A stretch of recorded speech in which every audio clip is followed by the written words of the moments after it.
ஒருவன் உடனே விழித்தால் அவனே நம் உயிர் தலைவன் பிரபாகர். தூங்கும் புலியை பறை கொண்டு எழுப்பினோம், தூய தமிழரை தமிழ் கொண்டு எழுப்பினோம். ஆனால் தமிழையும் தமிழரையும் அந்த ஒற்றை புலிதான் உலகம் முழுமைக்கும் உசுப்பியது என்பதை என்னரும் தம்பிதங்கள் புரிந்து கொள்ள வேண்டும். பூட்டிய இரும்பு கூட்டின் கதவு திறந்தது, சிறுத்தையே வெளியே வெளியென உன்னை இகழ்ந்தவர் நடுங்க புலியென செயல் செய்ய புறப்படு. நம்பினை பகலினை நளிருள் என்று சிம்பு பறவையே சிறகை விரி. எழு சிங்க இளைஞனே திருப்பு முகம் திறவிழி. இங்கு நாட்டிற்கு இழி கழுதை ஆட்சியா கை விரித்து வந்த கைவர் நம்மிடை பொய் விரித்து நம் புலன்கள் மறைத்து தமிழுக்கு விளங்கிட்டு தாயகம் பற்றி நமக்குள்ள உரிமை தமக்கென்பார் எனில் வழி வழி வந்த உன் மரத்தனம் எங்கே, மொழி பற்றெங்கே, விழிப்புற்று எழு என்றான் புரட்சி பாவனன். எழுந்தார் நம் உயிர் தலைவன் மேதகவே பிரபாகரன் அவர்கள். புகழ்ச்சியே நம் பூணாம் என்றும் இகழ்ச்சி நேர்ந்தால் இறப்போம் என்றும் வையம் ஆண்ட வண்டமில் மரவே உன் கையிருப்பை காட்ட எழு என்றான். எழுந்தான் நம் உயிர் தலைவன்.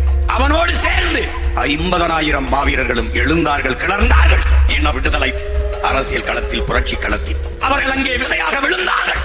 அவன் வழி வழியே வருகிற மானத்தமிழ் வீரத்தமிழ் மறவர் பிள்ளைகள் இன்னொரு ஆயுதத்திலே நாங்கள் தமிழர்கள் என்று அறிவார்ந்த அரசியல் களத்திலே கிளர்ந்து எழுந்திருக்கிறோம். எத்தனாயிரம் பட்சமட்ட வெற்றி வச்சுக்கிட்டு அடிக்கிறது எனக்கு ஒன்னும் புரிய